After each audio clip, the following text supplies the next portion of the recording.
ठीक आहे, चला लक्ष द्या. आता तू अगोदर नीट समजून घ्या सब्जेक्ट आपला कशाविषयी, कुठल्या सब्जेक्टचा आपण क्लासला आलोय, त्या सब्जेक्ट मध्ये आपल्याला काय शिकायचं आहे अगोदर समजून घ्या. तुमच्या सब्जेक्टचं नाव आहे बुक किपिंग अँड अकाउंटन्सी. काय नाव आहे सब्जेक्टचं? Book keeping and accountancy. तर बुक किपिंग म्हणजे काय, अकाउंटन्सी म्हणजे काय, ह्या सगळा फर्स्ट टॉपिक मध्ये दिलेला आहे, बरोबर आहे. आता आपला फर्स्ट टॉपिक झालेला आहे ऑलरेडी, तर जस्ट एक इंट्रोडक्शन म्हणून बघू की एक्झॅक्ट करतो काय आपण. तर हा सब्जेक्ट जो आहे तो फक्त अकॅडमिकली लिमिटेड नाही, म्हणजे तुमच्या फक्त शिक्षणाशी लिमिटेड नाहीये. तर कॉमर्समध्ये जे काही काम चालू आहे ते सगळं अकाउंटवरती बेस आहे. म्हणजे अकाउंट हा तुम्हाला लाईफ टाईम यूज पडणारा सब्जेक्ट आहे. असं नाही की फक्त शिकलो आज त्याचं पुढे काय उपयोग करायचा फ्युचरमध्ये, इथून पुढे जे काही शिकणार आहे तुम्ही कॉमर्समध्ये ते सगळं अकाउंटवरती आधारित आहे. बुक किपिंगचा अर्थ काय होतो, रेकॉर्ड ठेवणे. म्हणजे याचा सिंपल अर्थ सांगतो मी, डिक्शनरी मिनिंग मध्ये न जाता याचा सिंपल अर्थ होतो recording of business transactions. Recording of business transactions आणि कसे, इन अ सिस्टमॅटिक मॅनर. आपण एक एक बघू. सिस्टमॅटिक मॅनर म्हणजे हा सब्जेक्ट कशाविषयी आहे, तुम्हाला रेकॉर्डिंग करायची. रेकॉर्डचा अर्थ होतो नोंद. आणि कशाची नोंद करायची आहे? बिझनेस ट्रान्झॅक्शनची. बिझनेस ट्रान्झॅक्शनचा अर्थ होतो व्यवसायाचे व्यवहार. व्यवसायाच्या व्यवहारांची नोंद करायची आपल्याला, बरोबर आहे. आणि ती कशा पद्धतीने करायची आहे? सिस्टमॅटिक मॅनर म्हणजे पद्धतशीरपणे, शास्त्रशुद्ध पद्धतीने. म्हणजे त्याच्या मागे काहीतरी एक मेथड असली पाहिजे, त्या मेथडनुसार केलं पाहिजे रेकॉर्डिंग. ठीक आहे. तर आपण अगोदर रेकॉर्डिंगचं नंतर बघूया. अगोदर बिझनेस ट्रान्झॅक्शन म्हणजे काय हे बघू आपण. व्यवसायाचे व्यवहार कुठल्या, बरं सांगा एखाद्या व्यवसायामध्ये कुठल्या प्रकारचे व्यवहार होऊ शकतील? व्यवसायामध्ये व्यवहार, समजा माझं इलेक्ट्रॉनिकचं दुकान आहे, तर मी काय करणार, माल परचेस करणार. कुठलाही बिझनेसमन काय करतो, वस्तू परचेस करतो, ती मार्केटमध्ये नेऊन विकतो, बरोबर आहे. आणि जर वस्तू तयार करायचा बिझनेस असेल, त्याचा मॅन्युफॅक्चरिंग असेल, तर तो कच्चा माल खरेदी करणार, त्याच्यावरती फॅक्टरीमध्ये प्रोसेस करणार, त्यातून वस्तू तयार करणार आणि ती मार्केटमध्ये विकणार, बरोबर. मग आपण एक दोन एक्झाम्पल बघू, म्हणजे तुमच्या लक्षात येईल बिझनेस ट्रान्झॅक्शन म्हणजे नक्की काय.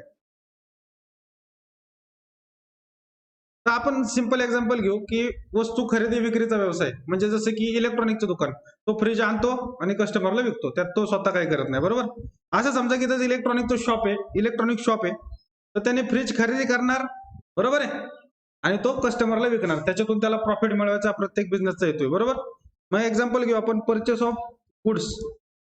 माल, मराठीमध्ये आपण ज्याला माल म्हणतो त्याला इंग्लिशमध्ये गुड्स म्हणतात, अकाउंटमध्ये. परचेस ऑफ गुड्स, तुम्ही बऱ्याच ट्रकवरती वगैरे बघितलं असेल गुड्स कॅरियर, माल वाहतूक त्याचा अर्थ होतो. गुड्स म्हणजे माल, म्हणजे तुम्ही माल खरेदी करताय, हे पण व्यवसायाचं ट्रान्झॅक्शन झालं, बरोबर आहे. आता तो माल तुम्ही तुमच्या शॉपमध्ये आणला, इलेक्ट्रॉनिकचं शॉप आहे, तुमच्या शॉपमध्ये आणला, महिना 2 महिने तुम्हाला तो माल ठेवायला लागू शकतो. आणला लगेच दुसऱ्या दिवशी विकला जाणार आहे का? नाही. मग तुम्हाला ते माल ठेवण्यासाठी तुम्हाला शॉप गरजेचं आहे, बरोबर आहे. मग तुम्हाला तुमच्या शॉपचा रेंट द्यायला लागू शकतो, शॉपचं रेंट द्यायला लागू शकतो, बरोबर आहे का. महिन्याला तुम्हाला जे काय रेंट आहे ते रेंट द्यायला लागेल तुम्हाला शॉपचं. हे पण व्यवसायाचं व्यवहारच झालं, व्यवसायातलं ट्रान्झॅक्शनच झालं. त्यानंतर तुम्ही मोठे शॉप जर बघितलं तर तिथं अनेक एम्प्लॉय असतात कामाला. एकटा मालक मोठा क्रोमामध्ये वगैरे कधी गेले, क्रोमा मॉलमध्ये वगैरे गेले कधी, मोठे इलेक्ट्रॉनिकचे शॉप आहेत, तिथं 50-100 त्यापेक्षाही जास्त मे बी एम्प्लॉय असतात कामाला, सेल्समन असतात, की जे तुम्हाला प्रत्येक प्रोडक्टची माहिती देणार. ह्या लॅपटॉप हे जे काय फीचर्स आहेत, या मोबाईलचे काय फीचर्स आहेत, हा इयरफोनचा काय फीचर आहे. मग हे जे एम्प्लॉय आहेत तुम्हाला, ते एम्प्लॉय तुमच्यासाठी फुकट काम करणार आहेत का? त्यांना काय द्यायला लागणार आपल्याला? सॅलरी द्यायला लागणार. म्हणजे तुम्ही सांगितलं मला आणखी एक व्यवसायाचा खर्च झाला, सॅलरी पेड टू एम्प्लॉईज. कामगारांना तुम्ही सॅलरी देता, ठीक आहे. त्यानंतर आणखी आपल्याला ऍडव्हर्टाइजमेंट पण करायला लागते, बरोबर आहे, जाहिरातही करायला लागते प्रोडक्टची विकण्यासाठी, म्हणजे आपल्याला जाहिरातीचा पण खर्च करायला लागतो व्यवसायामध्ये, बरोबर आहे. मग इथं लिहितो मी advertisement expenses.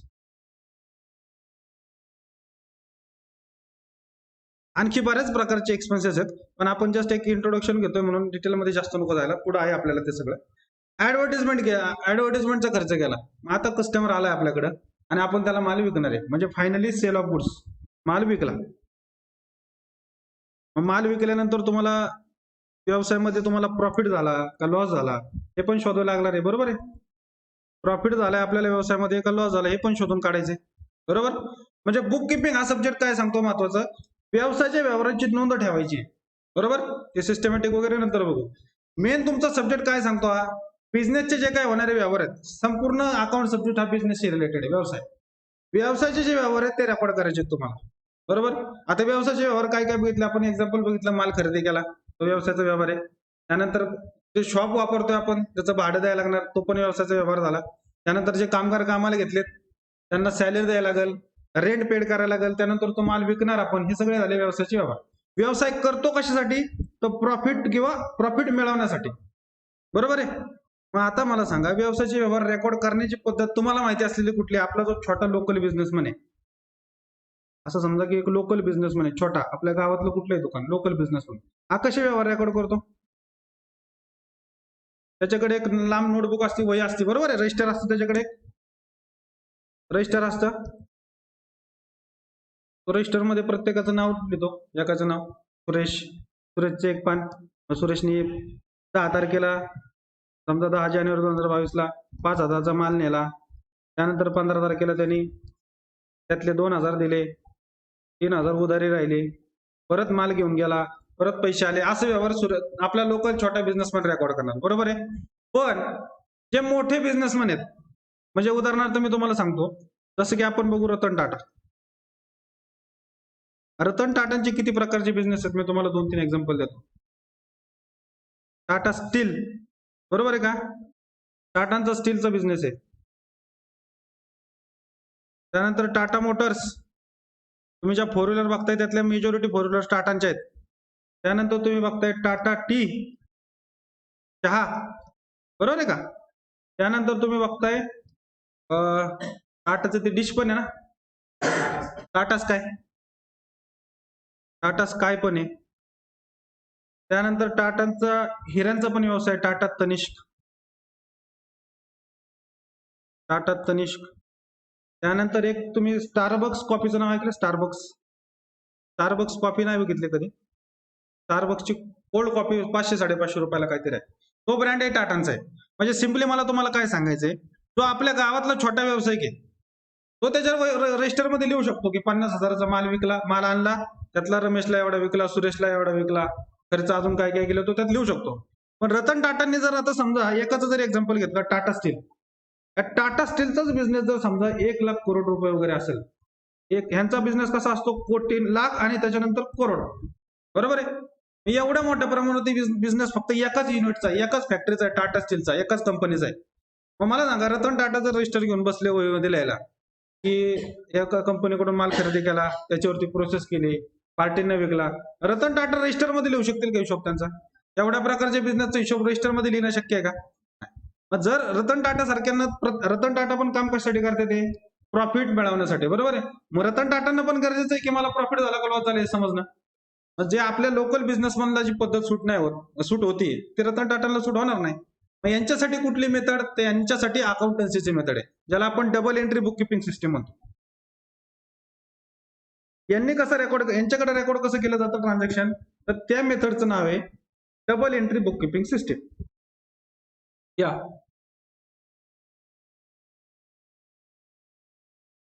Double entry book keeping system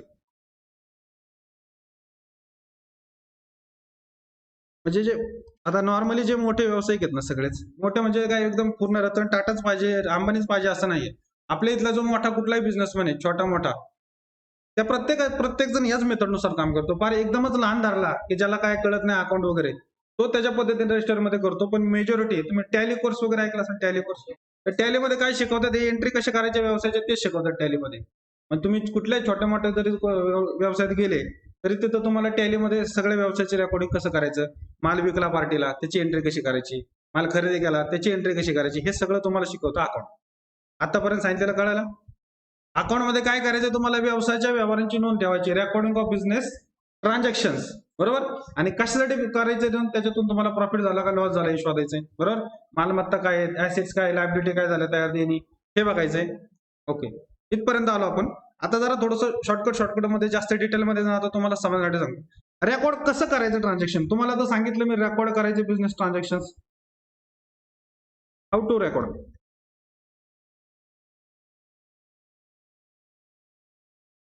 तुम्हाला मी आता सांगितलं अकाउंटन्सी काय सांगते तुम्हाला की व्यवसायाच्या व्यवहारांची नोंद ठेवायची, बरोबर आहे. मग आता आपण तर बघितलं रतन टाटा तर रजिस्टर मध्ये काम करू शकत नाही, कारण एवढे बिझनेस आहेत, एवढ्या पार्टी आहेत. त्यांनी जर रजिस्टर करायचं झालं तर त्यांची एक बिल्डिंग रजिस्टरनेच भरेल, कदाचित ती पुरणार नाही, बरोबर आहे. मग यांनी कसं रेकॉर्डिंग करायचं, तर त्यांनी सांगितलंय की तुम्ही प्रत्येक ट्रान्झॅक्शन साठी अकाउंट बनवा. अकाउंट प्रत्येक ट्रान्झॅक्शन साठी अकाउंट बनवलं जातं. मराठीमध्ये अकाउंट म्हणतात खातं, खाते खाते खाते, समजतं ना. प्रत्येक ट्रान्झॅक्शन साठी तुम्ही अकाउंट बनवणार, बरोबर आहे.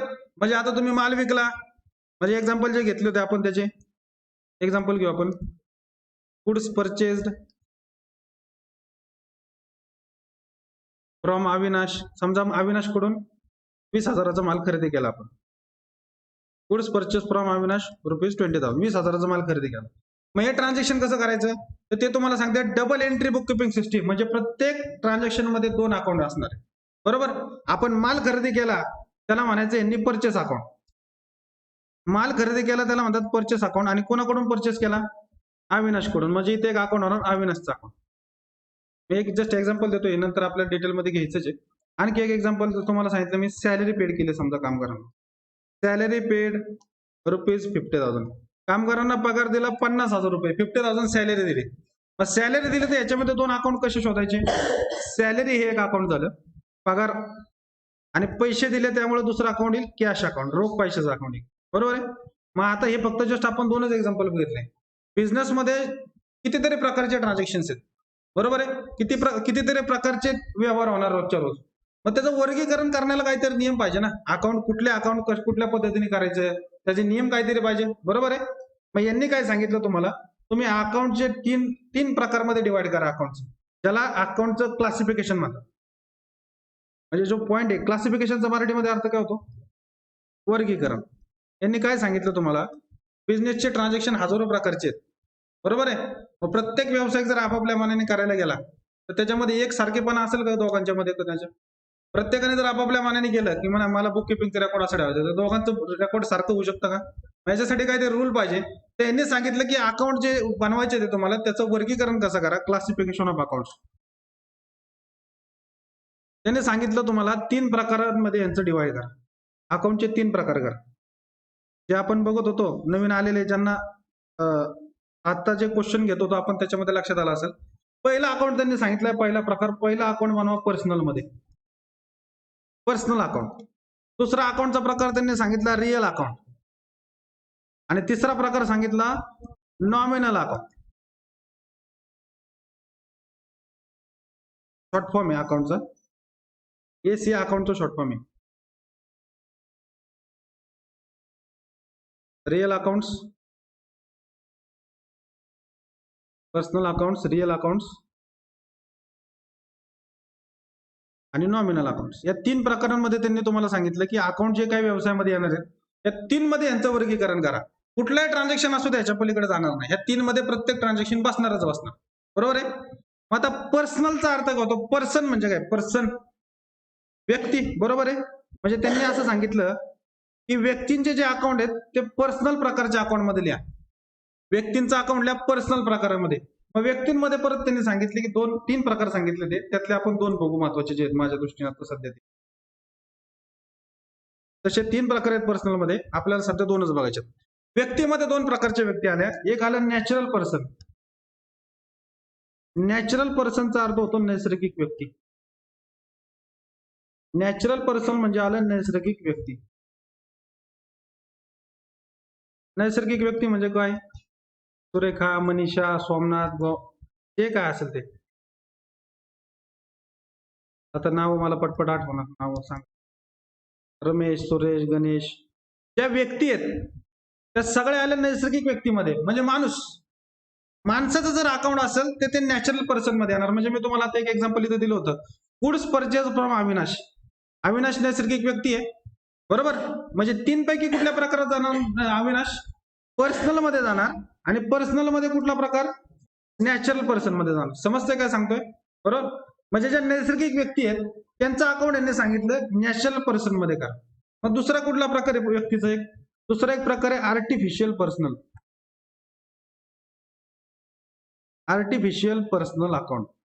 आर्टिफिशियलचा अर्थ होतो कृत्रिम व्यक्ती.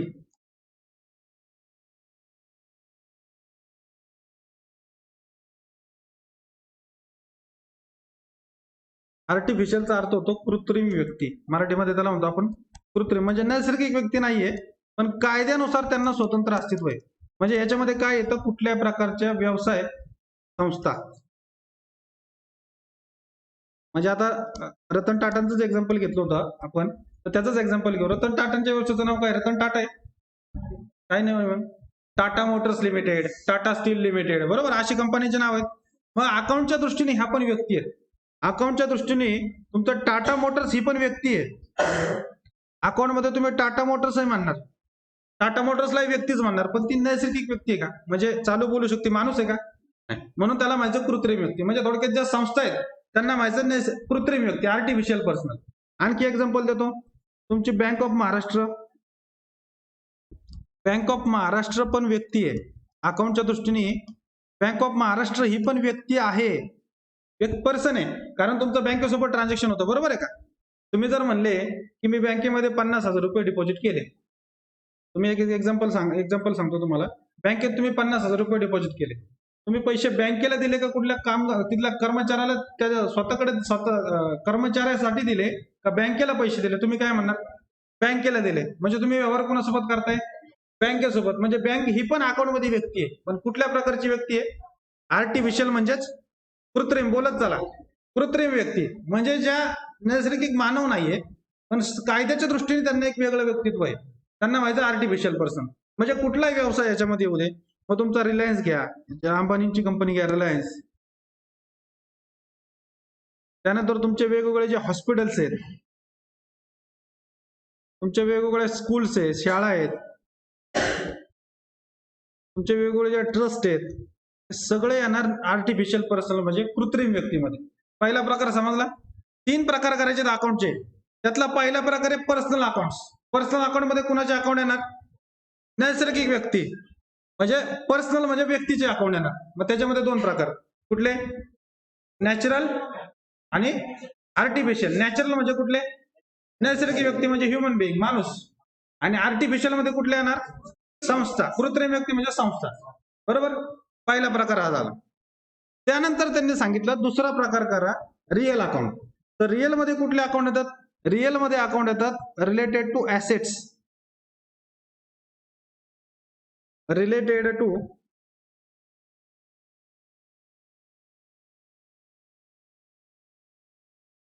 ऍसेट्स. ऍसेट्सला मराठीमध्ये म्हणतात मालमत्ता. म्हणजे मालमत्ता प्रकारातले जे काय अकाउंट्स आहेत ते सगळेच्या सगळे घ्या तुम्ही रिअल प्रकारामध्ये टाका त्यांना. मालमत्ता प्रकारचे जे अकाउंट आहेत ते कुठल्या प्रकारात टाकायला हवे? रिअल मध्ये. मालमत्तेचं एक्झाम्पल सांगतो तुम्हाला. बिझनेसच्या दृष्टीने विचार करा. मालमत्ता बिझनेसच्या दृष्टीने. व्यवसायाची मालमत्ता काय असते? मशिनरी. व्यवसायाकडे ज्या मशिनरी वगैरे ते व्यवसायाची मालमत्ता झाली. म्हणजे एक्झाम्पल घेतलं मशिनरी. आणखी बोला. बिल्डिंग. व्यवसायाची जी बिल्डिंग आहे ती व्यवसायाची मालमत्ता आहे. फर्निचर, बरोबर, ऑफिस मध्ये जे फर्निचर केले तुम्ही. कम्प्युटर, बरोबर आहे. कम्प्युटर. लँड म्हणजे जमीन असेल तुमच्या व्यवसायाची, बरोबर, एक्सेट्रा. म्हणजे कॅश वगैरे, कॅश इम्पॉर्टंट आहे. रोख पैसे, तुमच्याकडे जर रोख पैसे असतील, रोख पैसे पण मालमत्ता झाली ना तुमची. हे सगळे प्रकार गेले ऍसेट्स मध्ये. म्हणजे दुसरा प्रकार त्यांनी काय सांगितला? पहिला प्रकार सांगितला होता पर्सनल अकाउंट. म्हणजे व्यक्तींचं अकाउंट असेल तर त्याला पर्सनल प्रकारात टाका.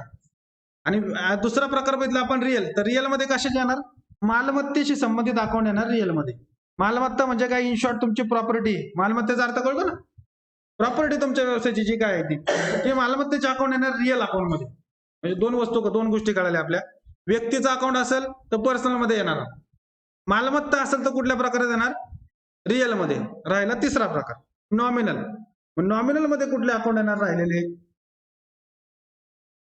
नॉमिनल मध्ये येणार 2 प्रकारचे अकाउंट येतात नॉमिनल मध्ये. एक म्हणजे एक्सपेन्सेस अँड लॉसेस.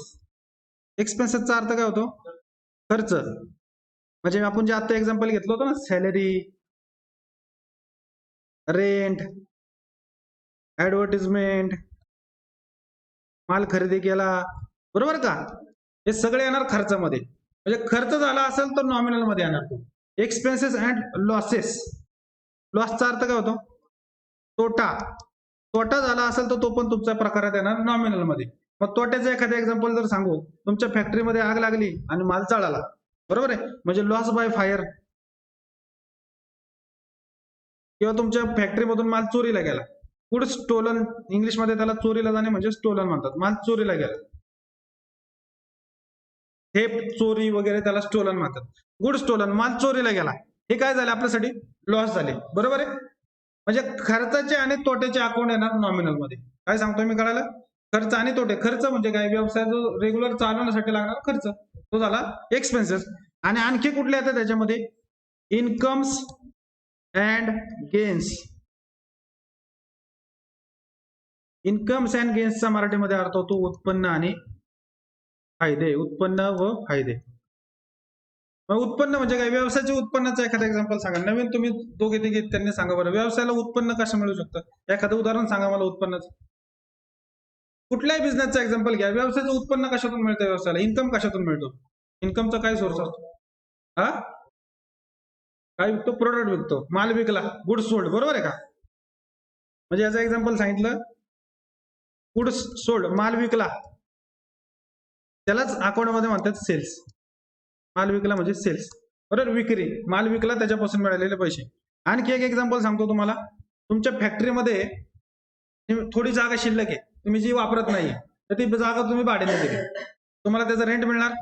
मग रेंट मिळालं, तुमच्यासाठी उत्पन्न झालं, बरोबर आहे. म्हणजे हे पण येणार याच्यामध्ये, रेंट रिसूट. आणखी काय काय येतं याच्यामध्ये? रेंट रिसूट झालं. तुम्हाला जर कमिशन वगैरे मिळालं, कोणाकडून कमिशन मिळालं, आपल्याला कमिशन मिळालं म्हणजे आपला इन्कम झाला, बरोबर आहे. तुम्ही एका पार्टीकडे माल खरेदी करायला गेले, 1,00,000 रुपये मालाची किंमत होती, त्याने तुम्हाला 10,000 डिस्काउंट दिला. मग तुम्हाला म्हणला फक्त 90च दे, जाऊ दे, किंमत 1,00,000 रुपये, 10,000 जो त्याने आपल्याला डिस्काउंट दिला, तो आपल्यासाठी उत्पन्न आहे, इन्कम आहे, किंवा गेन म्हणून फायदा आहे आपला, बरोबर आहे. म्हणजे ह्या प्रकारचे अकाउंट येणार सगळे नॉमिनल मध्ये. चला, आतापर्यंत जे बघितलं ते एकदा परत बघू. आपण बघितलं आपल्या सब्जेक्टचं नाव काय आहे? Book keeping and accountancy. Book keeping and accountancy subject कशासाठी आहे? काय करायचंय बुक किपिंग अकाउंटन्सी मध्ये आपल्याला? रेकॉर्डिंग ऑफ बिझनेस ट्रान्झॅक्शन्स, व्यवसायाचे व्यवहार रेकॉर्ड करायचे, बरोबर आहे. आता ते सिस्टमॅटिक मॅनर काय ते आपण नंतर बघू, जसं जसं तुम्हाला लक्षात येईल. मग व्यवसायाचे व्यवहार काय काय असतात? माल खरेदी केला, सॅलरी दिली कामगारांची, भाडं दिलं, फॅक्टरीचं भाडं दिलं, लाईट बिल भरलं, इलेक्ट्रिसिटी भरलं, बरोबर आहे. तुम्हाला लागणारे प्रिंटिंग स्टेशनरी खरेदी केली. प्रिंटिंग स्टेशनरी म्हणजे काय? फाईल्स वगैरे ज्या ऑफिसमध्ये लागतात त्या खरेदी केल्या. ऍडव्हर्टाइजमेंट केली प्रोडक्टची, त्यानंतर कस्टमर आला, त्याला माल विकला, हे सगळे झाले व्यवसायाचे व्यवहार, बरोबर. हे नोंद करायचे. मग मी तुम्हाला सांगितलं व्यवसायाच्या व्यवहारांची नोंद करायची आहे, तर त्याला काहीतरी सिस्टीम पाहिजे. तर छोटा व्यावसायिक जर असेल तर त्याला काही प्रॉब्लेम नाही, तो एका वहीमध्ये लिहिणार, एवढ्याचा माल आणला, एवढ्या रुपयांना विकला, तो करू शकतो. म्हणजे मोठे बिझनेसमॅन आहेत, ज्यांचा लाखो करोडोंमध्ये बिझनेस आहे, ते रजिस्टर मध्ये एंट्री करू शकत नाही. मग त्यांच्यासाठी कुठली तरी एक प्रॉपर मेथड असली पाहिजे कसं करायचं ट्रान्झॅक्शन. तर त्या मेथडचं नाव आहे double entry book keeping system, बरोबर. Double entry book keeping system. तर double entry book keeping system मध्ये रेकॉर्ड करण्यासाठी तुम्हाला प्रत्येक ट्रान्झॅक्शन साठी खातं बनवावं लागणार, अकाउंट बनवावं लागणार, बरोबर आहे का. आता अकाउंट बनवायचे म्हणजे काहीतरी रूल पाहिजे ना, कारण तुम्ही लक्षात घ्या, दोन बिझनेस आहेत, एक सोनार आहे आणि एक इलेक्ट्रॉनिक वाला आहे. दोघांचे व्यवसाय प्रकार सेम आहे का वेगवेगळा आहे? वेगवेगळं आहे, बरोबर आहे.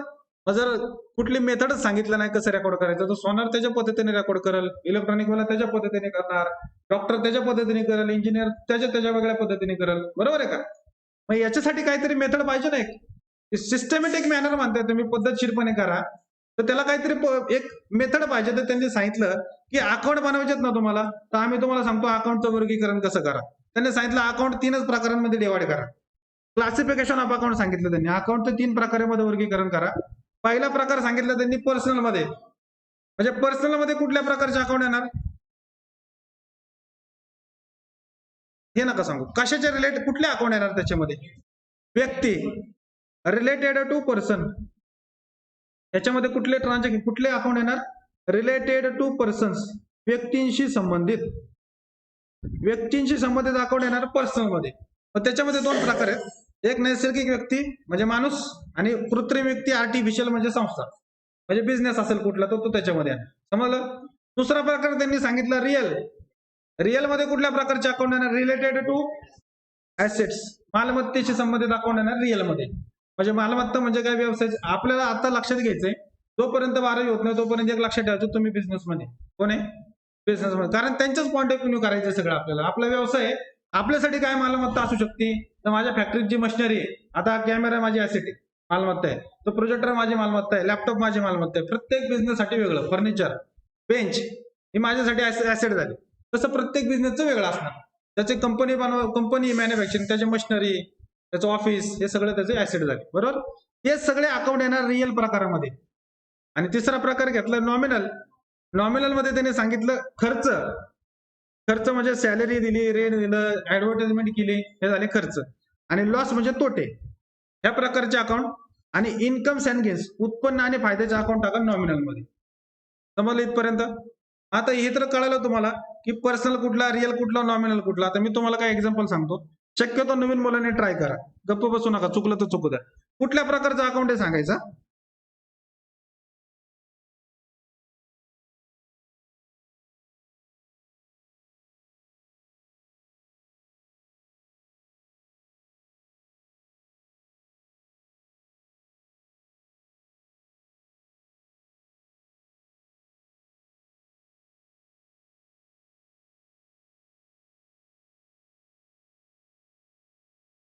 पर्सनल, रिअल आहे का नॉमिनल हे सांगायचं बरं का. मी एक एक्झाम्पल देतो.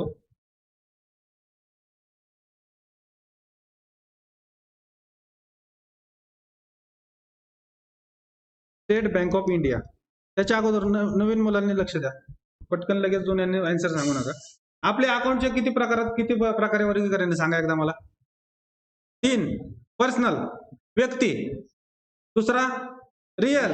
रिअल म्हणजे काय येणार? मालमत्ता. आणि तिसरा नॉमिनल. नॉमिनल मध्ये काय येणार? खर्च तोटे, एक्सपेन्सेस लॉसेस, आणि उत्पन्न फायदे, इन्कम्स गेन्स. समजलं 3. आता bank of India, state bank of India personal आहे, रिअल आहे का नॉमिनल आहे? पर्सनल. त्यातला कुठला प्रकार येतो? आर्टिफिशियल, कृत्रिम व्यक्ती. बरोबर आहे. म्हणजे हा प्रकार झाला पर्सनल. ओके. पहिला प्रश्न बरोबर आहे. दुसरा प्रश्न 2 लाख रुपयांसाठी कोण बनेगा करोडपती. बरोबर आहे. दुसरा प्रश्न सांगतो तुम्हाला मी. वेजेस. वेजेसचा अर्थ तुम्हाला माहित नसेल तर सांगतो. वेजेस म्हणजे मजुरी. म्हणजे आपल्या फॅक्टरीमध्ये जे काम करणारे कामगार आहेत ना, फॅक्टरी मधले, त्यांना पगार देतो, त्याला म्हणतात वेजेस. बोलू नका तुम्ही. वेजेस कुठला प्रकार होईल? Personal, real, nominal. वेजेस, मजुरी या व्यवसायासाठी काय झाला? पर्सनल. वेजेस व्यवसायासाठी काय झाला? मजुरी, खर्च झाला ना. वेजेस व्यवसायासाठी खर्च झाला, एक्सपेन्सेस झाला. मग खर्चाचं अकाउंट कुठल्या प्रकारचं आहे? नॉमिनल. रिअल नाही. रिअल मध्ये मालमत्ता. खर्चाचा प्रकार कुठला आहे? नॉमिनल मध्ये जाणार. ठीक आहे. चुकलं तर चुकू द्या, काय प्रॉब्लेम नाही, नवीन आहे. परत तुम्ही 5,000 रुपयांवरती आले आता. Nominal account. ठीक आहे. आणखी एक एक्झाम्पल सांगतो. रेंट पेड म्हणजे भाडं दिलं. रेंट पेड म्हणजे भाडं दिलं. आता तुमचा व्यवसाय आहे, तुमची फॅक्टरी आहे, आणि तुम्ही 50,000 रुपये नेऊन मालकाला भाडं दिलं. भाडं दिलं तर तुमच्यासाठी काय झाला? खर्च. खर्च आणि लॉस मध्ये काय फरक आहे? खर्च आणि लॉस मध्ये काय फरक आहे? जो आपण स्वइच्छेने करतो तो झाला खर्च. फॅक्टरी भाड्याने घेतली, त्याला 50,000 भाडे देतो, तुमची इच्छा आहे. तुमच्या फॅक्टरीला आग लागली आणि माल जळाला, तुमची इच्छा आहे का इथं? इच्छेविरुद्ध जो तोटा होतो त्याला माहिती लॉस. लॉस तुम्हाला विचारून होत नाही, तुमच्या इच्छेने होत नाही. खर्च आपल्या इच्छेने होतो. किती कामगार घ्यायचे, त्यांना किती पगार द्यायचा आपली इच्छा आहे. किती जागा भाड्याने घ्यायची, त्याला किती पगार रेंट द्यायचा आपल्यावरती. ऍडव्हर्टाइजमेंटला किती खर्च करायची आपली इच्छा आहे. इच्छेने होतो तो खर्च, जो इच्छेच्या विरुद्ध होतो तो लॉस. समजलं? आता तुम्ही रेंट पेड केलं, भाडं दिलं जागेचं, तुमच्यासाठी काय झाला? तो एक्सपेन्सेस, खर्च झाला. बरोबर आहे. हा तुमच्यासाठी एक्सपेन्सेस झाला, खर्च आहे हा. आणि एक्सपेन्सेसचा प्रकार कुठल्या प्रकारात टाकायचा? एक्सपेन्सेसला नॉमिनल मध्ये. म्हणजे हा प्रकार झाला नॉमिनल. एक्सपेन्सेस म्हणजे झाला नॉमिनल.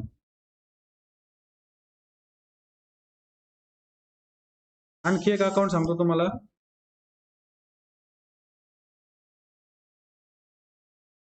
रेशमाचा अकाउंट.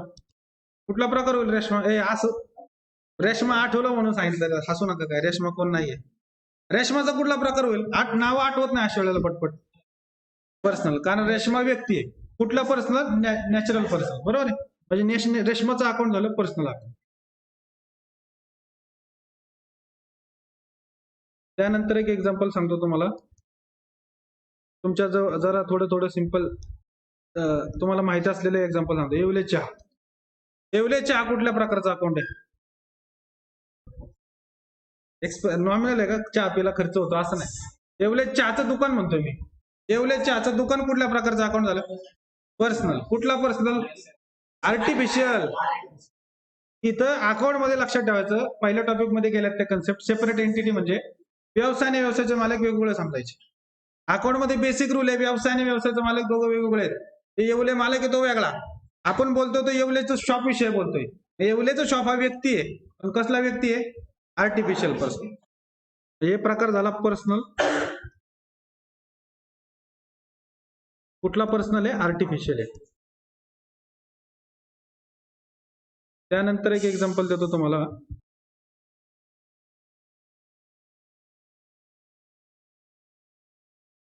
रिलायन्स लिमिटेड म्हणजे अंबानींची कंपनी रिलायन्स लिमिटेड. रिलायन्स कुठला प्रकार होईल? पर्सनल, रिअल का नॉमिनल? पर्सनल. कारण व्यक्ती आहे ना. आता हे कशासाठी? समजा तुम्ही रिलायन्स सोबत काहीतरी काम करताय, त्यांना माल विकताय किंवा खरेदी करताय, तर तुम्ही काय म्हणणार? अंबानींना माल विकला का रिलायन्सला विकला? रिलायन्सला विकला, बरोबर आहे. म्हणजे रिलायन्स तुमच्यासाठी झाली व्यक्ती, पण कुठली व्यक्ती? कृत्रिम, आर्टिफिशियल पर्सन, पर्सनल झालं.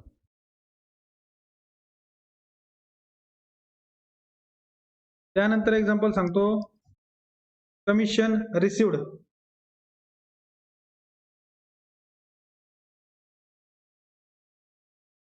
कमिशन रिसिव्ड म्हणजे आपल्याला कमिशन मिळालं. कमिशनचा अर्थ कळतो ना? दलाली. कोणाचं तरी काम केलं त्याच्याबद्दल पैसे मिळाले, कमिशन. मग कमिशन मिळालं तुम्हाला, तुमच्यासाठी काय झाला? इन्कम, उत्पन्न झालं आपल्यासाठी, बरोबर आहे का? मग उत्पन्नाचा प्रकार कुठल्यामध्ये टाकायचा आहे? नॉमिनल मध्ये, बरोबर. म्हणजे कमिशन रिसिव्ड कुठल्या प्रकारचं अकाउंट झालं? Nominal account. कमिशन रिसिव्ड झालं नॉमिनल प्रकारचं. त्यानंतर सांगतो, गुड्स परचेस्ड. गुड्स परचेस्ड म्हणजे माल खरेदी केला, त्याला अकाउंट मध्ये म्हणतात परचेस अकाउंट. माल खरेदी केलेला म्हणतात परचेस अकाउंट. आपण माल खरेदी केला, तुमचा बिझनेस आहे, तुम्ही माल आणला विकण्यासाठी, तो माल खरेदी केला, तो तुमच्यासाठी काय? व्यवसायासाठी काय? काय म्हणजे चारच प्रकार असू शकतात. एक तर मालमत्ता. काय विचारतोय तर अर्थ काय होतो? काय असू शकतं? ऑप्शन चारच आहेत. एक तर ऍसेट होऊ शकते, मालमत्ता. दुसरं होऊ शकतं लायबिलिटी म्हणजे देणी. लायबिलिटीचा अर्थ होतो देणी म्हणजे बँक लोन वगैरे. तिसरा प्रकार आहे एक्सपेन्सेस. एक्सपेन्सेस म्हणतोय त्यावेळेला लॉसही पकडा द्यात, एक्सपेन्सेस अँड लॉस. आणि चौथं इन्कम आणि गेन. याच्याच भोवती फिरतो ना व्यवसाय सगळा. जो काही व्यवसायाचं ट्रान्झॅक्शन होणार त्याच्यातून एक तर मालमत्ता होईल, लायबिलिटी येईल, म्हणजे लायबिलिटीचा अर्थ होतो देणीदारी, म्हणजे जे पैसे द्यायचे दुसऱ्यांना त्याला म्हणतात लायबिलिटी. एक्सपेन्सेस लॉस म्हणजे खर्च, आणि इन्कम्स म्हणजे उत्पन्न. आता मी तुम्हाला जे एक्झाम्पल दिलं, तुम्ही माल खरेदी केलाय, माल खरेदी केला तो व्यवसायाच्या दृष्टीने काय होईल? खर्च झाला, बरोबर ना? एक्सपेन्सेस आहे. एक्सपेन्सेस कुठल्या प्रकारचा अकाउंट? नॉमिनल. हा एक्सपेन्सेस आहे, त्यामुळे नॉमिनल होईल.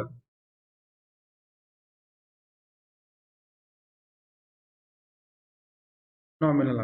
एक आणखी एक लास्ट एक्झाम्पल देतो. तो माल आणला होता, तो विकला, गुड्स सोल्ड, त्याला अकाउंट मध्ये सेल्स अकाउंट म्हणतात. माल विकला, माल विकला आपल्यासाठी, व्यवसायासाठी उत्पन्न झालं ना, इन्कम झाला. मग इन्कम कुठला प्रकार आहे? Nominal account. समजलं? नॉमिनल. त्यानंतर आणखी एक एक्झाम्पल घ्या. Goods destroyed by fire. Goods destroyed by fire चा अर्थ होतो आगीमध्ये माल जळाला. माल जळाला आगीमध्ये, कुठला प्रकार येईल? नॉमिनल. का बरं नॉमिनल? कारण काय? आपल्यासाठी लॉस झाला. लॉस झाला म्हणून नॉमिनल आहे, बरोबर. हा लॉस झाला म्हणून नॉमिनल प्रकारचा अकाउंट आहे. त्यानंतर एक एक्झाम्पल सांगतो, वेळ आहे आपल्याकडे. Goods distributed as free samples. Goods distributed as free samples म्हणजे याचा अर्थ काय होतो? गुड्स डिस्ट्रीब्यूट करणे म्हणजे काय? वाटणे. डिस्ट्रीब्यूट म्हणजे वाटणे. गुड्स म्हणजे माल, माल वाटला. कशासाठी वाटला? Free sample. सॅम्पलचा अर्थ काय होतो? नमुना. म्हणजे एखाद्या नवीन शॉपचं उद्घाटन असेल, समजा कॉफी शॉपचं एखादं उद्घाटन आहे, तर ते पहिल्या दिवशी काय करतात? प्रत्येकाला थोडी थोडी कॉफी फ्रीमध्ये देतात. टेस्ट कशी आमची बघा, बरोबर आहे. हा जो तुम्ही फ्री प्रत्येकाला कॉफी पाचताय, तुमचं कॉफी शॉप आहे. बिझनेसमध्ये कुठल्याही प्रकारचा बिझनेस येऊ शकतो. तुमचं कॉफी शॉप आहे, तुमचं नवीन ओपनिंग झालं, तुम्ही प्रत्येकाला थोडी थोडी कॉफी फुकट प्यायला देताय. कशासाठी देताय तुम्ही प्यायला लोकांना फी? हा, कशासाठी फ्री कॉफी काय वाटताय लोकांना तुम्ही? गुडविल. गुडविल नंतर, सुरुवातीला कशाचं गुडविल आहे? काय होतंय रे? तुम्ही केव्हा बघताय एका प्रोडक्ट वरती दुसरा प्रोडक्ट फ्री, बरोबर आहे. बाय वन गेट वन वगैरे असतं. कशासाठी करतोय आपण? प्रत्येक फ्री सॅम्पल जाहिरात होण्यासाठी मालाची, बरोबर आहे का? फ्री मध्ये माल का देतो आपण? आमची टेस्ट कशी आहे बघा, म्हणजे मालाची जाहिरात करतोय आपण, बरोबर आहे. म्हणजे गुड्स डिस्ट्रीब्युटेड फ्री सॅम्पलच म्हणतात ऍडव्हर्टिजमेंट. आता तुम्हाला कळलं ऍडव्हर्टिजमेंट. जाहिरात केली, जाहिरात करण्यासाठी तुम्ही माल वाटला. जाहिरात कुठला प्रकार येईल बरं? पर्सनल, रिअल का नॉमिनल? नॉमिनल, कारण एक्सपेन्सेस आहे, खर्च आहे, बरोबर. ऍडव्हर्टाइजमेंट तुमच्यासाठी एक्सपेन्सेस झाला, म्हणजे झाला हा नॉमिनल. समजलं आता काय काय सांगतोय? कळलं तुम्हाला? बेसिकली काय करायचंय, 3 प्रकारांमध्ये डिवाइड करायचे अकाउंट. पर्सनल, व्यक्तीचं अकाउंट वेगळं काढायचं. रिअल म्हणजे मालमत्ता, assets, building, machinery, furniture, land, हे सगळं झालं ऍसेट मध्ये, कॅश वगैरे, रोख पैसे. आणि नॉमिनल इम्पॉर्टंट आहे सगळ्यात जास्त, कारण नॉमिनल मध्ये 4 प्रकार आहेत: खर्च, तोटे, एक्सपेन्सेस, लॉसेस, आणि इन्कम्स आणि गेन्स. आता तुम्हाला हे कळालं की कुठल्या प्रकारचं अकाउंट आहे, की त्यांनी 2 रूल सांगितले तुम्हाला. हे जे मी मगाशी म्हणलो होतो डबल एंट्री. डबल एंट्रीचा अर्थ होतो प्रत्येक ट्रान्झॅक्शनचे 2 इफेक्ट होणार. तर ते 2 इफेक्ट कसे करायचे? तर यांनी सांगितलंय प्रत्येक ट्रान्झॅक्शनचे 2 इफेक्ट करा. एक अकाउंटला करा डेबिट आणि दुसऱ्या अकाउंटला करा क्रेडिट. म्हणजे 2 इफेक्ट कसे करायचे? डेबिट आणि क्रेडिट. डेबिट क्रेडिट दुसरं काय नाही, डावी बाजू उजवी बाजू, थोडक्यात सिंपल लॉजिक मध्ये. म्हणजे एका अकाउंटला डेबिट होणार, दुसऱ्या अकाउंटला क्रेडिट होणार. तर मग हे डेबिट आणि क्रेडिटचे रूल काय आहे ते रूल बघू आपण. Golden rules of debit and credit. Debit आणि क्रेडिटचे रूल्स काय आहेत? तर पहिल्या प्रकारचं अकाउंट सांगा. कुठल्या प्रकारचं अकाउंट बघितलं आपण पहिलं? पर्सनल. पर्सनल मध्ये कुठले हे येणार? कुठले अकाउंट येणार पर्सनल मध्ये? ते नाही. नॅचरल तर प्रकार झाला. कुठल्या प्रकारचे अकाउंट याच्यामध्ये येणार? रिलेटेड टू पर्सन, व्यक्तीशी संबंधित. व्यक्तीशी संबंधित याच्यामध्ये येणार अकाउंट, रिलेटेड टू पर्सन्स. मग आता यांनी काय सांगितलं? व्यक्ती आहे, मग व्यक्तीमध्ये 2च प्रकार असू शकतात. व्यक्ती काय करू शकतो व्यवसायाच्या दृष्टीने? एक तर त्याला व्यवसायात काहीतरी मिळेल, एक तर त्याला, समजा मी जर समजा एक एक्झाम्पल सांगतो तुम्हाला. Goods sold to Ram. आपण रामला माल विकला 10,000 रुपयांचा. आता 2च ऑप्शन आहेत. व्यक्ती म्हणजे काय? एक तर त्याला वस्तू मिळेल, एक जण देणारा असेल तर दुसरा घेणारा असणार, बरोबर आहे. म्हणजे एकाला द्यायला लागेल तेव्हा दुसऱ्याला मिळणार ना.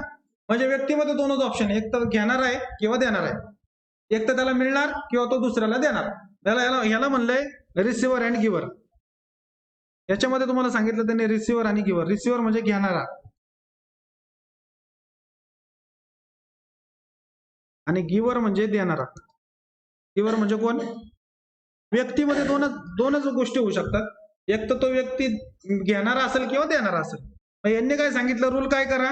यांनी सांगितलं रूल डेबिट द रिसिव्हर. यांनी रूल सांगितला डेबिट द रिसिव्हर.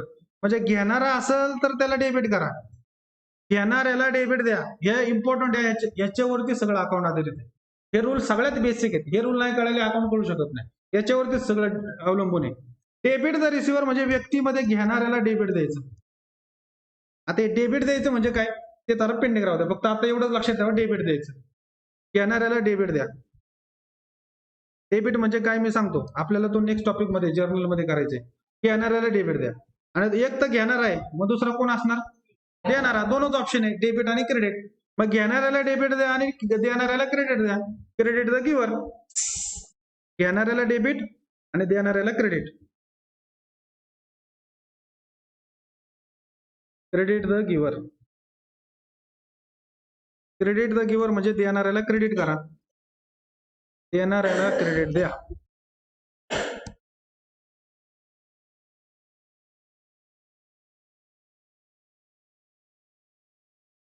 अकाउंट मध्ये पर्सनल मध्ये आपण बघितलं दोन प्रकारचे व्यक्ती असू शकतात.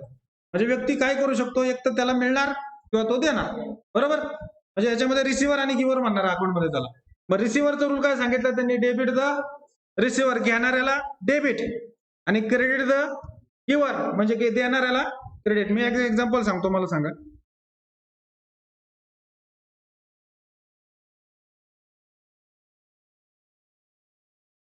परचेज गुड्स फ्रॉम रवी. रवीकडून माल खरेदी केला, रवीकडून आपण माल खरेदी केला. मग इथं मला सांगा, रवी कोण आहे, गिव्हर आहे का रिसिव्हर आहे? त्याला मिळालं का त्याने दिलं, देणार आहे का घेणार आहे? रिसिव्हर आहे. तुम्हाला ट्रान्झॅक्शन कळालं का? देणार आहे, तो गिव्हर आहे. आपण माल घेतला ना, रवीने दिला आणि आपल्याला मिळाला, म्हणजे रवी देणार आहे. रवी इज गिव्हर, बरोबर आहे. म्हणजे इथं म्हणणार मी रवी इज गिव्हर. मग रवी इज गिव्हर तर रूल कुठला वापरणार या दोन मधला? बोला सगळ्यांनी. क्रेडिट द गिव्हर रूल वापरणार आपण, क्रेडिट द गिव्हर. त्यानंतर एक एक्झाम्पल सांगतो आणखी. Paid cash ₹5,000 to Suresh. मला एक म्हणजे दोनच आठवतात, सुरेश रमेश. तर सुरेशला ₹5,000 रोख दिले तुम्ही. सुरेशला पेड म्हणजे दिले, सुरेशला ₹5,000 रोख कॅश म्हणजे रोख दिले. आता मला सांगा, सुरेश रिसिव्हर आहे, घेणारा आहे का देणारा आहे? घेणारा, रिसिव्हर, बरोबर ना. त्याला पैसे मिळाले म्हणजे तो घेणारा झाला. म्हणजे इथं तुम्ही म्हणणार सुरेश इज रिसिव्हर, सुरेश हा घेणारा आहे. मग सुरेश जर रिसिव्हर असेल तर दोन्हीपैकी रूल कुठला वापरणार? Debit the receiver. इथं रूल वापरणार तुम्ही डेबिट द रिसिव्हर. घेणाऱ्याला डेबिट द्या आणि देणाऱ्याला क्रेडिट द्या. एक लास्ट एक्झाम्पल सांगतो. एक्झाम्पल, परचेस झाले already. Sold goods of ₹10,000 to Ram. Sold म्हणजे विकला. रामला ₹10,000 माल आपण विकला. रामला माल विकला, पण राम रिसिव्हर आहे का गिव्हर आहे? रिसिव्हर आहे, त्याला माल मिळाला म्हणजे आपण इथं म्हणणार Ram is receiver. Ram is receiver तर कुठला रूल वापरणार? Debit the receiver. समजलं? पर्सनल मध्ये काय करायचं कळालं? पर्सनल मध्ये दोनच प्रकार. एक तर तुम्हाला बघायचे ती व्यक्ती रिसिव्हर आहे का गिव्हर आहे, म्हणजे त्या व्यक्तीला मिळालंय का तिने दिलंय. आणि त्याच्यामध्ये मग त्यांनी सांगितलंय, जर रिसिव्हर असेल तर रूल काय सांगितलं रिसिव्हरचं, सगळ्यांनी सांगायचं रूल, डेबिट द रिसिव्हर. आणि जर देणार असेल, गिव्हर असेल, तर गिव्हरला काय रूल सांगितला? Credit the giver. ओके, पहिलं झालं पर्सनल झालं. दुसरा प्रकार आपण बघितला होता रिअल. रिअल अकाउंट मध्ये कुठले अकाउंट येणार? रिलेटेड टू ऍसेट्स, म्हणजे मालमत्तेशी संबंधित. मग आता जसं आपण बघितलं पर्सनल मध्ये व्यक्ती आहे, व्यक्तीमध्ये दोन प्रकार, एक तर घेणारा नाही तर देणारा. तसं ऍसेटच्या बाबतीत काय होऊ शकतं?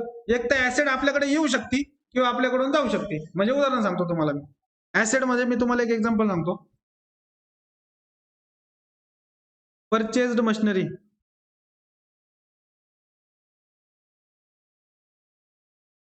For ₹50,000 in cash. रोख मशिनरी खरेदी केली ₹50,000. तुम्ही मला सांगितलं मशिनरी मालमत्ता आहे आपल्यासाठी, बरोबर आहे. आणि पैसे जे आहेत रोख कॅश आहे, कॅश पण मालमत्ता आहे आपल्यासाठी, बरोबर आहे. मग आपण जर बघितलं ऍसेटच्या बाबतीत काय होऊ शकतं, त्या ऍसेटच्या बाबतीत दोन ऑप्शन्स आहेत. एक तर ऍसेट्स तुमच्याकडे येऊ शकते, ऍसेट कम्स इन, म्हणजे व्यवसायाकडे ऍसेट्स आली, किंवा ऍसेट गोज आउट, किंवा आपल्याकडून ऍसेट जाऊ शकते. एक तर ऍसेट आपल्याकडे येईल व्यवसायामध्ये, किंवा ऍसेट व्यवसायातून जाणार. म्हणजे हेच जर एक्झाम्पल घेतलं तर आपल्याकडे मशिनरी आली आणि त्या बदल्यात आपल्याकडून काय गेलं? कॅश म्हणजे एक ऍसेट आली, मशिनरी कम्स इन आणि कॅश गोज आउट. मग त्यांनी काय सांगितलं, ऍसेट आली म्हणजे कम्स इन आणि ऍसेट गेली म्हणजे गोज आउट. बरोबर. मग त्यांनी सिंपल रूल सांगितलं तुम्हाला, जर ऍसेट आली तर तिला डेबिट द्या. मग debit what comes in, debit what comes in म्हणजे जे येणार आहे त्याला डेबिट द्या. जे येणार आहे त्याला डेबिट द्या. जे येणार आहे त्याला डेबिट द्या. मग जर काही येणार आहे तर प्रकृतीचा नियम आहे, काही आलं तर काही जाणार पण. म्हणजे दुसरा रूल काय असेल, क्रेडिट व्हॉट गोज आउट. जे जाणार आहे त्याला क्रेडिट करा. क्रेडिट व्हॉट गोज, जे येणार आहे त्याला डेबिट करा आणि जे जाणार आहे त्याला, हे ऍसेटच्या बाबतीत आहे, येणारे जाणारे, तसे येणारे जाणारे भरपूर चालू असतं. जे जाणार आहे त्याला काय करायचं, क्रेडिट करा. मग मी आता एक एक्झाम्पल सांगतो, त्याला क्रेडिट द्या. सिंपल रूल काय सांगतो रिअलचा, कम्स इन आणि गोज आउट, दोन दोन शब्द लक्षात ठेवायचे. जसे पर्सनल मध्ये रिसिव्हर गिव्हर, तसं रिअल मध्ये comes in goes out. Comes इनला डेबिट, गोज आउटला क्रेडिट. मराठीमध्ये जे येणार आहे त्याला डेबिट, जे जाणार आहे त्याला क्रेडिट. मग मला आता हेच एक्झाम्पल घेऊ आपण, हेच एक्झाम्पल इकडे घेऊ. परचेस्ड मशिनरी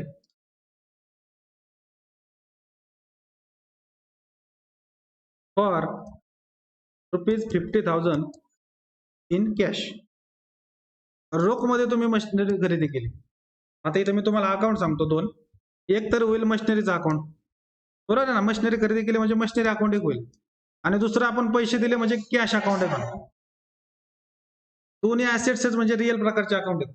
मला सांगा, मशिनरी आणि कॅश मध्ये तुमच्याकडे काय आलं, मशिनरी म्हणजे comes in, machinery comes in आणि कॅश गोज आउट.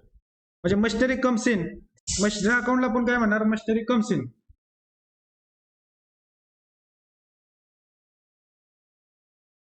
आणि कॅश गोज आउट.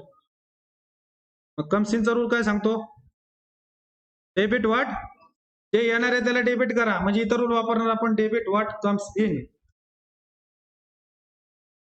आणि गोज आउटचा रूल काय सांगतो, क्रेडिट व्हॉट, जे जाणार आहे त्याला क्रेडिट करा. Credit what goes out.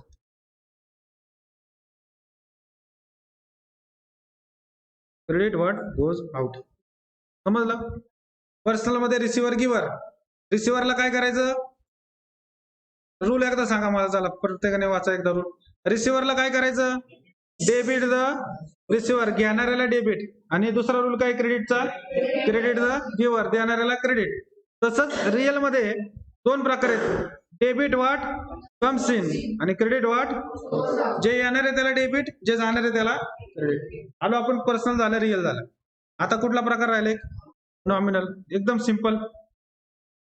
तिसरा प्रकार आहे नॉमिनल. नॉमिनल मध्ये कुठल्या प्रकारचे अकाउंट येतील म्हणले होते तुम्ही मला, related to expenses and losses. आणि आणखी कुठले, आणि ऍड इन्कम्स अँड, उत्पन्न आणि फायदे. बरोबर, बरोबर सांगितलं तुम्ही. Related to expenses, losses, incomes आणि गेन्स. मग इथे त्यांनी सिंपल काम केलं तुमचं. ते म्हणते ते एक्सपेन्सेस आणि लॉसेसला डेबिट करा. एक्सपेन्सेस अँड लॉसेसला डेबिट करा आणि इन्कम्स अँड गेन्सला क्रेडिट करा.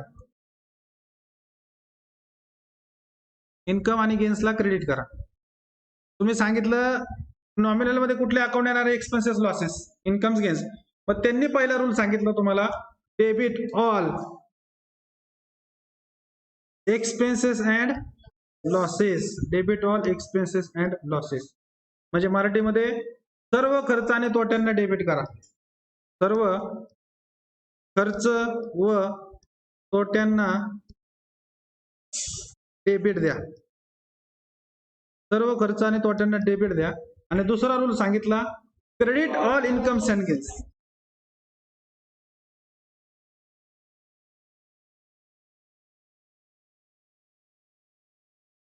म्हणजे मराठीमध्ये सर्व उत्पन्न आणि फायद्यांना क्रेडिट द्या. सर्व उत्पन्न व फायद्यांना क्रेडिट द्या. सर्व उत्पन्न आणि फायद्यांना क्रेडिट द्या. समजले दोन rule. Debit all expenses losses, credit all incomes gains. एकदा पर्सनलचा रूल सांगा. डेबिट वाला पर्सनलचा रूल काय? Debit the receiver, credit the giver. Real मध्ये कम्स इन गोज आउट. डेबिटचा रूल काय? Debit what comes in, credit what goes out. आणि नॉमिनल मध्ये डेबिट ऑल एक्सपेन्सेस लॉसेस आणि क्रेडिटचा रूल काय? Credit all incomes and gains. एक example घेऊ यातलं, मग आपण थांबू. एक्झाम्पल सांगतो, मला सांगायचं काय करणार. Salary paid ₹2000. कामगारांना पगार दिला 2000. कामगारांचा पगार व्यवसायासाठी खर्च, बरोबर. एक्सपेन्सेस आहे, एक्सपेन्सेस आहे म्हणल्यावरती नॉमिनल प्रकार झाला. एक्सपेन्सेस आहे म्हणून नॉमिनल झाला. पण नॉमिनल मध्ये एक्सपेन्सेस साठी काय रूल सांगितलाय? Debit all expenses and losses. म्हणजे इथं तुम्ही रूल वापरणार debit all expenses and losses. कॉलेजमध्ये झालं का तुमचं? आलं का इथपर्यंत? नाही.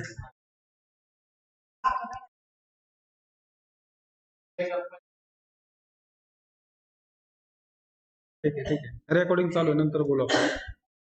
दुसरं एक एक्झाम्पल सांगतो. Received rent ₹10,000. ₹10,000 भाडं मिळालं. भाडं मिळालं म्हणजे काय झाला? इन्कम, बरोबर. भाडं मिळालं म्हणजे इन्कम आहे. मग इन्कम आहे म्हणजे कुठला प्रकार? पर्सनल रिअल नॉमिनल मधला सांगायचा. नॉमिनल आहे. मग इन्कम मध्ये नॉमिनलचा रूल काय सांगतो? Credit all incomes and gains. आज एवढं जरी कळालं तरी भरपूर आहे. समजलं? आतापर्यंत झालं, कळालं का? एक सवय लावा, जे इथं क्लासमध्ये होणार आहे ते घरी जाऊन परत रिपीट करायचं. 15 मिनिटं, अर्धा तास, जेवढा वेळ लागेल तेवढं फक्त रिपीट करायचं, माझ्या लक्षात राहतं.